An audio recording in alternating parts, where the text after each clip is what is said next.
मतदारसंघात मागील अनेक दिवसांपासून तणावाचे वातावरण असून आज नांदगाव मनमाड रोडवरील फुलेनगर श्रीरामनगर येथे महायुतीचे उमेदवार सुहास कांदे व अपक्ष उमेदवार समीर भुजबळ यांच्या समर्थकांमध्ये मतदारांवरून वाद झाल्याची घटना घडली आहे। सविस्तर माहिती अशी की गावात असलेल्या बस स्थानकावर थांबलेल्या मतदारांवरून बातचीत चालू असताना याचे रूपांतर धक्काबुक्कीमध्ये झाले। तात्काळ घटनास्थळी पोलीस निरीक्षक प्रीतम चौधरी यांनी वेळीच हस्तक्षेप केल्याने तणाव मिटला असून नांदगाव मतदारसंघात राजकीय वातावरण तापल्याचं दिसून येते।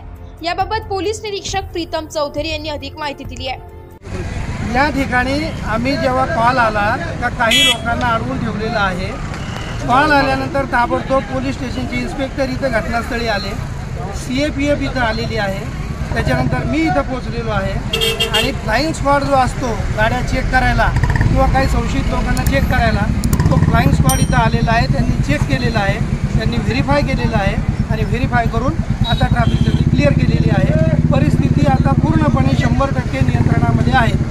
सर, एक असा आरोप केला जातो आहे का हे जे मतदार आहे आणि यांना जाणून बुजून 2 ते 3 तास अडवण्यात आलेलं आहे विरोधकांनी, काय म्हणाले? नाही, तसं जाणून बुजून म्हणता येणार नाही। जर कोणाच्या मनात काही शंका असेल त्यांनी जरूर आम्हाला कळवावं आणि जी यंत्रणा आहे ती व्हेरीफाय करायचं काम त्याचं करणार आहे।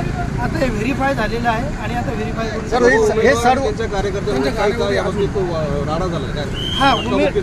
एक 2 उमेदवार जे आहेत नांदगावचे त्यांच्यामध्ये शाब्दिक बाचाबाची झालेली आहे, परंतु पोलीसमध्ये होते त्याच्यामुळे काही प्रॉब्लेम नाही आहे।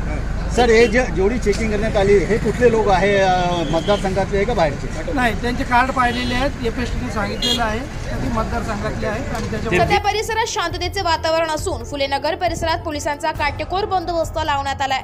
तसेच निवडणूक आयोगाने दोन्ही उमेदवारांना आचारसंहिता पाळण्याचे निर्देश दिले असून मतदारांनी देखील शांततेत मतदान करण्याचे आवाहन केले। ब्युरो रिपोर्ट, नाशिक वार्ता न्यूज, नाशिक।